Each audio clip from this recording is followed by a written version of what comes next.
Shalom à tous, j'espère que vous allez bien. Moi ça va par la grâce du Seigneur. J'aimerais prendre quelques minutes pour nous partager un peu une pensée que le Seigneur a pu me transmettre.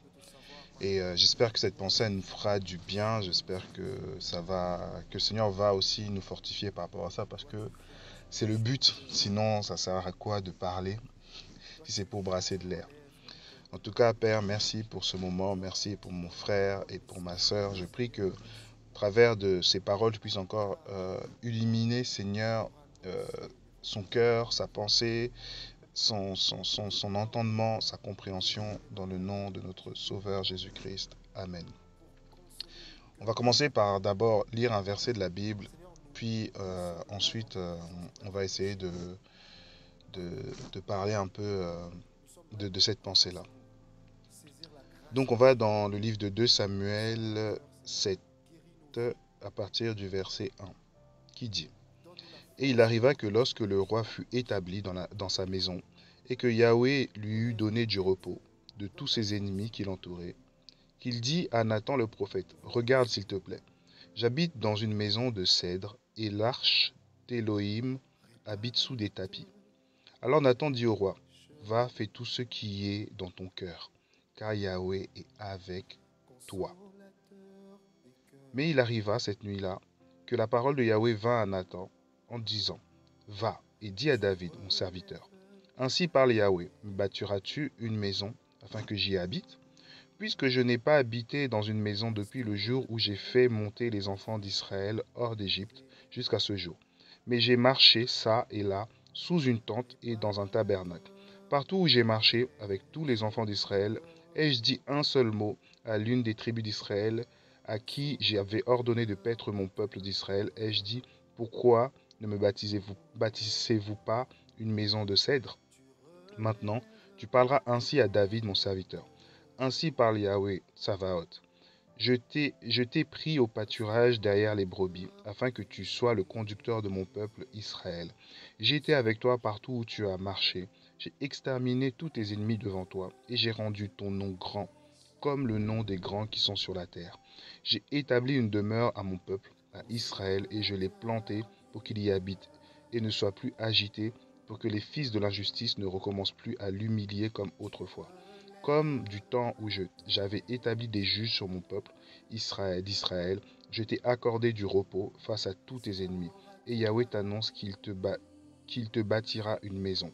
Quand tes jours seront accomplis et que tu seras couché avec tes pères, je susciterai après toi ta postérité, celui qui sera sorti de tes entrailles, et j'affermirai son règne. Ce sera lui qui bâtira une maison à mon nom, et j'affermirai pour toujours le trône de son règne. Je serai pour lui un père, et il sera pour moi un fils.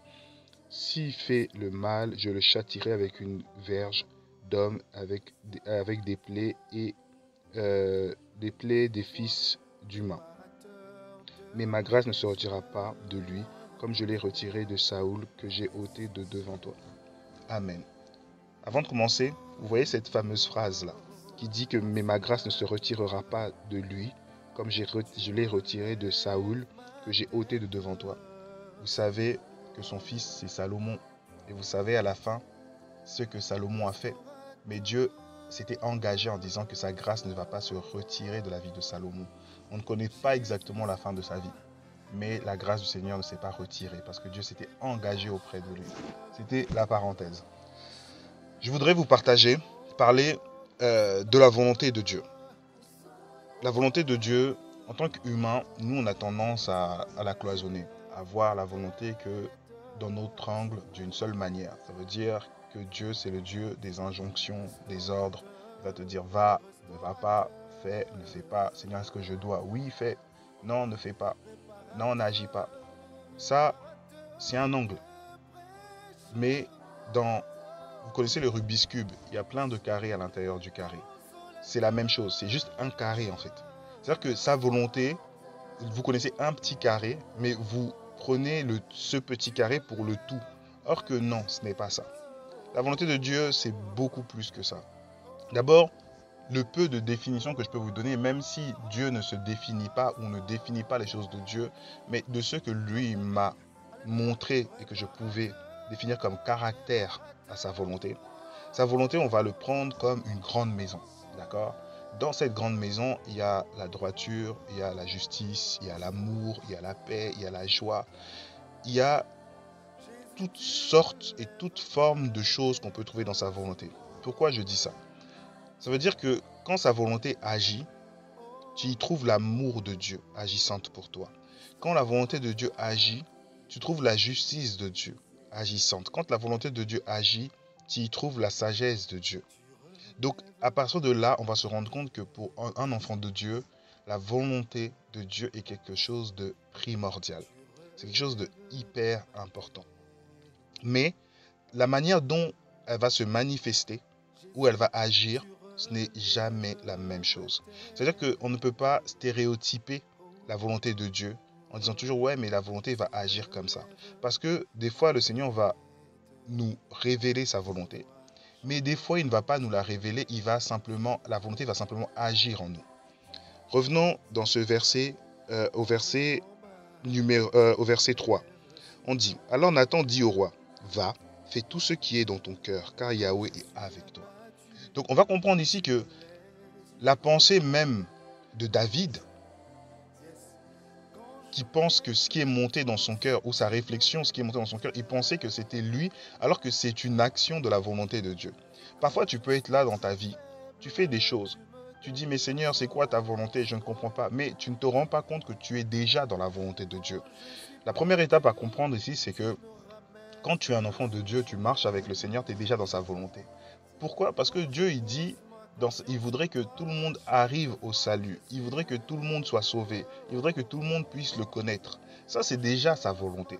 Sa volonté, c'est que nos âmes soient sauvées, qu'on puisse croire en lui. Ça, c'est la volonté principale. Maintenant, il y a ce qu'on va appeler, euh, comme dans le Rubik's Cube, c'est le grand carré. Maintenant, les petits carrés, on va appeler ça des mini-volontés, c'est encore d'autres aspects. Et dans ces aspects-là, c'est selon la mission, selon l'action.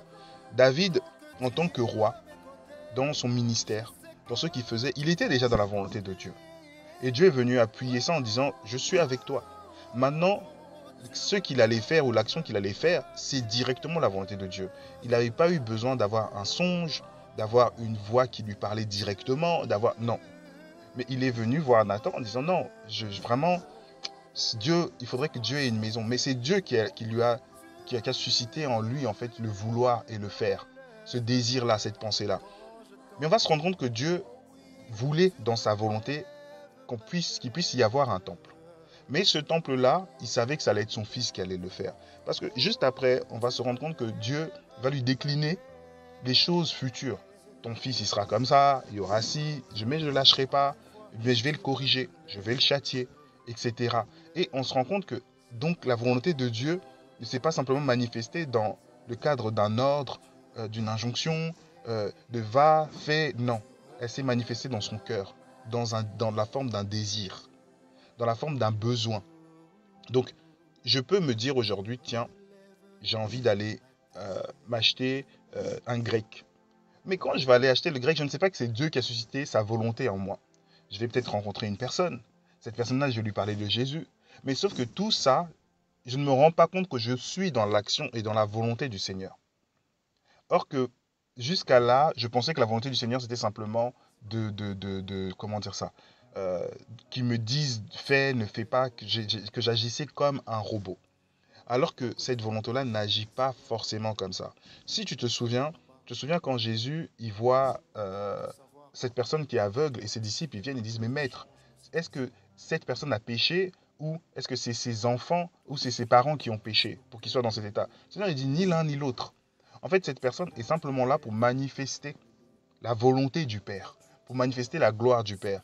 Le fait qu'on l'ait rencontré dans le chemin, c'était simplement une manifestation de la volonté de Dieu. C'est-à-dire qu'on a été guidé. Je reprends encore de la même manière l'histoire de Abraham. Abraham, il quitte la terre de son père. Il va, comme on le dit dans Hébreu, il va sans savoir où il allait en fait. Mais il est parti. Donc c'est-à-dire qu'il y avait déjà la volonté qui le guidait. Mais lui, il n'a pas posé de questions. Mais le fait qu'il ait obéi, en fait, cette obéissance l'a directement installé dans la volonté de Dieu. Et donc, c'est-à-dire que tout ce qu'il allait faire comme décision, tout ce qu'il allait prendre comme décision d'action, c'est Dieu en fait qui agit derrière ça. Il arrive à Canaan. Quand il arrive à Canaan, c'est la famine. Abraham, il n'était pas tout seul, il avait des troupeaux, il avait des esclaves, il avait sa femme, son neveu, mais les personnes commençaient à mourir. Pourtant, on pouvait se poser la question en disant, mais c'est quoi la volonté de Dieu? C'est de le faire tuer? Non. Abraham se lève, il va en Égypte. On ne lui a pas dit, Abraham, lève-toi, va en Égypte. Non. Abraham se lève, il va en Égypte. En Égypte, dans sa pensée, il se dit, bon, là, ma femme, elle est trop belle, le pharaon risque de me tuer. Parce qu'il aime les belles femmes et pour elle, il peut me tuer. À partir de ce moment-là, le pharaon prend la femme d'Abraham comme il avait prévu, mais des malheurs arrivent sur sa maison. Et les occultes qui travaillent avec le pharaon, ils disent non, c'est un gars là, t'as pris la femme de quelqu'un, ça ne passe pas. Parce que son Dieu, il n'est pas content.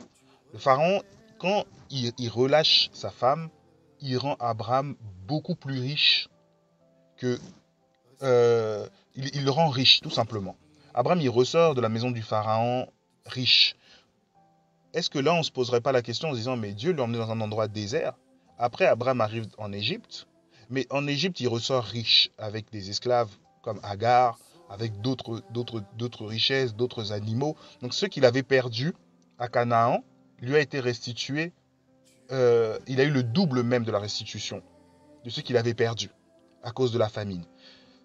Et on se rend compte que, forcément, la volonté de Dieu n'a pas été manifestée comme on le pensait. Abraham, on ne lui a pas donné un plan ou un rétro-planning en disant tu vas comme ça, tu fais comme ça. Non. Abraham, il a agi. Parfois en pensant que c'était sa propre décision ou de son propre chef, mais va se rendre compte que toute chose concourt au bien de ceux qui aiment Dieu parce que ceux qui aiment Dieu marchent dans sa volonté. Et donc sa volonté agit aussi par action. Pour qu'on puisse en fait plus continuer comment dire ça, continuer à développer en fait cette pensée-là, on va aller dans le livre de Jean 4, Jean 4, à partir du verset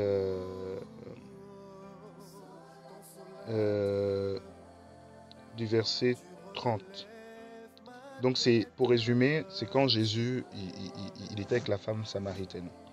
Jésus, il avait faim, ses disciples sont partis en ville, lui chercher à manger. Et on nous dit dans verset 30, ils sortirent donc de la ville et vinrent vers lui. Mais pendant ce temps, les disciples le priaient en disant, Rabbi, mange. Mais il leur dit, j'ai à manger, une nourriture que vous ne connaissez pas. Les disciples se disaient donc l'un à l'autre, quelqu'un lui a-t-il apporté à manger? Et Yoshua leur dit, mon aliment est de faire la volonté de celui qui m'a envoyé d'accomplir son œuvre. On comprend ici qu'il nous donne en fait quelque chose de fondamental, d'essentiel. Comment le Seigneur a pu me le faire comprendre? Il m'a pris mon propre exemple. Il m'a dit, est-ce que ça t'est déjà arrivé d'être triste dans ton âme, de te sentir mal, de chercher quelque chose comme tu tournes en rond, mais tu sens un mal-être profond?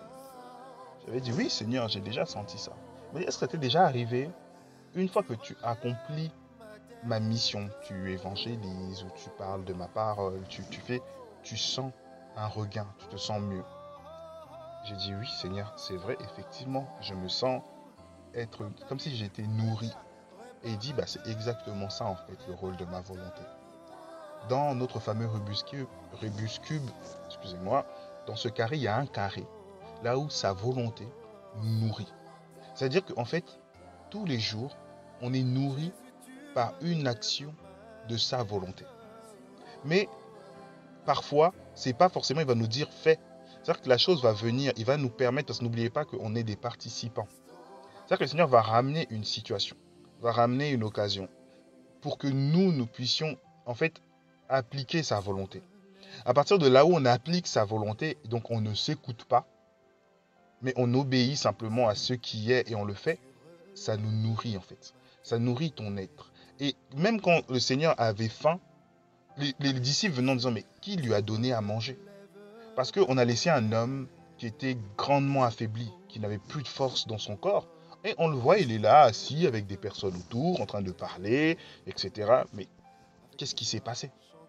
Il y a quelque chose d'autre qui est venu. Et la volonté a appliquer la volonté du Seigneur a une capacité en fait à nourrir notre être intérieur. Parce que je vous ai dit que sans la volonté de Dieu, on ne peut pas décider. Aujourd'hui, tu travailles, tu es un juge, d'accord? On te dit oui, il y a telle personne qui a fait ça, qui a fait ça. Si tu t'en remets et tu marches dans la volonté du Seigneur, c'est-à-dire que le jugement que tu vas émettre envers la personne, le criminel, le suspect, ce que tu veux, ce qui va se passer, c'est que ce jugement-là va être l'action de la volonté du Seigneur. Parce que tu es déjà dans sa volonté. C'est-à-dire que c'est lui, comme pour David, on dit fais ce qu'il y aura dans ton cœur. Parce que c'est Dieu qui conduit. Un autre point qui est important. J'ai déjà eu à prendre des décisions dans ma vie. À partir de là où j'ai voulu prendre des décisions dans ma vie, où j'ai commencé à mettre en place des actions. Quand j'ai mis en place ces actions, il s'est toujours passé une chose. Le Seigneur est venu me dire, là tu sors de mes voies. Là tu sors de ma volonté. Et je me suis rendu compte que quand on sort de la grande volonté du Seigneur, le Seigneur il nous corrige. Il vient vite nous dire, t'es pas sur la bonne route, t'es pas sur le bon chemin. Mais quand on est dans la volonté, il n'y a pas de souci. Mais on peut trébucher maintenant sur les petites volontés qu'il va nous demander, sur les missions qu'il va nous demander. Il va te dire parfois, pour certaines missions, va chercher ma volonté. Donc c'est-à-dire qu'il va te dire, réveille-toi pendant une semaine à 5 heures du matin, ou commence à te réveiller à 5 heures du matin. Toi, à ce moment-là, parce que c'est sa volonté que tu te réveilles dedans, pour que tu puisses obtenir ce qu'il veut que tu obtiennes. Mais toi, tu vas dire, ouais, mais la fatigue, Seigneur, regarde, nanani, demain je travaille. Alors là, tu rates le coche. Et à partir de là où tu rates le coche, en fait, tu échoues quant à cette mission-là. Tu n'es pas sorti de la grande volonté, mais tu rates ta récompense. Tu rates ce que toi tu attendais ou ce que toi tu désirais. Parce qu'il fallait que tu passes par là. Et là, je mets cette nuance-là. C'est-à-dire que tu n'es pas sorti du salut ou du fait que Jésus ne va pas dire je ne vais pas te sauver. Mais il nous donne des opportunités. Il nous donne des occasions pour pouvoir amasser pour le ciel, pour pouvoir grandir en fait, pour pouvoir évoluer. Et par rapport à ça, on doit répondre parfois de manière immédiate, non immédiate, à sa volonté. La volonté du Seigneur, si on le prend de manière intelligible, ça va être très compliqué en fait à comprendre. En disant, mais en fait, finalement, elle est où la logique? La volonté de Dieu, donc, elle se manifeste. En fait, la volonté de Dieu, elle va agir en termes d'action, en termes de parole, mais dans toute chose. En fait, on va prendre un plus grande échelle pour un peu mieux comprendre cette pensée. Rien dans ce monde n'agit, ne fonctionne sans Dieu. Dieu est le maître de toutes choses. Parce que tout existe en lui, par lui et pour lui. Si Dieu disparaissait, tout disparaîtrait. Tout se détruirait. Parce que c'est lui qui tient tout. Donc c'est-à-dire qu'il exerce sa volonté sur toute chose en fait. Maintenant, à l'être humain, il lui laisse juste ce droit-là de choisir soit de marcher avec lui, soit de refuser. C'est ça qui donne comme choix à l'être humain. À partir de là où nous, maintenant, on fait le choix, Seigneur, je marche avec toi, sa volonté, la grande volonté, vient maintenant s'appliquer dans notre vie. C'est-à-dire que les choix qu'on va faire, là où on va travailler, comment on va faire, si on ne travaille pas, c'est toujours la volonté de Dieu qui s'exerce sur nous. Parce que si Dieu veut quelque chose, il le fera. Mais parfois, il va te rendre participant. Tu vas dire, mais Seigneur, ça fait 6 mois que je galère, je cherche par exemple du travail, je ne trouve pas. Là, il va dire, non, là, tu es combattu. Et ma volonté, maintenant, ma petite volonté, c'est que tu apprennes le combat, que tu te lèves, parce que tu as des ennemis qui sont autour de toi. On se rend compte que le roi David, quand on lisait tout à l'heure dans Samuel, on se rend compte qu'il disait, j'ai écarté tes ennemis devant toi. Mais quand on regarde l'histoire de David, David il s'est battu contre ces ennemis-là. Il a connu au moins 5 géants. Après Goliath, il y en a eu 4. Il y a même eu le frère de Goliath avec qui il s'est battu. Il a eu des guerres. Mais le Seigneur, il dit, j'ai écarté ses ennemis devant toi. C'est-à-dire qu'il n'y a pas eu de victoire sans combat. Mais souvent, nous, on va se dire, ouais, mais Seigneur, si c'est ta volonté, pareil pour Abraham. Quand il est arrivé sa volonté, il est arrivé dans un lieu désert. Mais Dans ce lieu désert-là, il a vu les choses, mais la volonté de Dieu s'exerçait toujours en fait. C'est-à-dire que ce n'est pas dans notre logique, parce que nous, on va partir du point là où, quand la volonté de Dieu vient, on doit tout de suite voir la chose bonne. Parfois, non. Quand la volonté de Dieu va s'exercer parce qu'il va nous dire, va, je va, ou dans ton sens, il va te dire comme ça. Non. Des fois, il faut avoir confiance en ce que le Seigneur te conduit lui-même en fait déjà. C'est-à-dire qu'il conduit ta pensée. Il conduit aussi ton cœur. Mais s'il voit que les choses ne vont pas dans ton cœur, là, il va corriger ton cœur. Là, il va corriger ta pensée pour que ta pensée et ton cœur soient alignés de manière parfaite à sa volonté.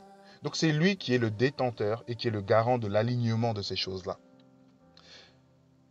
Dieu est tout-puissant. Le Seigneur est tout-puissant. Mais notre confiance doit être dans l'action qu'il va produire. Il est le Dieu de la providence. C'est-à-dire que la providence, c'est que les choses qui arrivent ne sont pas dues au hasard, mais à son action. Et si lui permet que l'ennemi puisse, comment dire ça, venir nous combattre, c'est-à-dire que lui, il veut maintenant qu'on puisse accéder à quelque chose, mais pas nous laisser vaincre. Parce que si on se laisse vaincre, forcément, en se laissant vaincre, on commence à sortir de la volonté. Et il y en a beaucoup qui ont abandonné comme ça, en disant, ouais, mais Dieu m'a laissé. Abraham aurait pu dire, si on était Abraham, on dit, attends, il me fait sortir de là-bas, il m'emmène dans un endroit, j'ai tout le monde qui meurt, j'ai tout le peuple qui boude derrière moi. On fait quoi? On va en Égypte parce que Dieu, il nous a lâchés. Abraham, il n'a rien dit. Il a seulement continué. On m'a juste dit, va, et je serai avec toi. Donc aujourd'hui, le Seigneur te dit qu'il est avec toi. Aujourd'hui, le Seigneur te dit qu'il ne t'a pas abandonné, mais il reste et fait confiance. Quand il va te dire, jeûne, jeûne, ne jeûne plus, c'est bon. S'il te dit, cherche, moi, cherche-le. Cherche ma volonté, cherche cette volonté-là. Donc cherche le carré qui veut que tu puisses connaître de lui. Mais tu demeures comme dans sa volonté. Ah Seigneur, j'ai trébuché. Ok, mais tu es toujours dans ma volonté en fait. Tu es toujours dans le chemin que j'ai tracé pour toi. Tu n'es pas sorti du chemin. Donc si tu as trébuché, relève-toi et continue la course. Donc en tout cas, voilà un peu ce petit encouragement que je voulais vous donner. Soyez bénis et je vous dis à bientôt.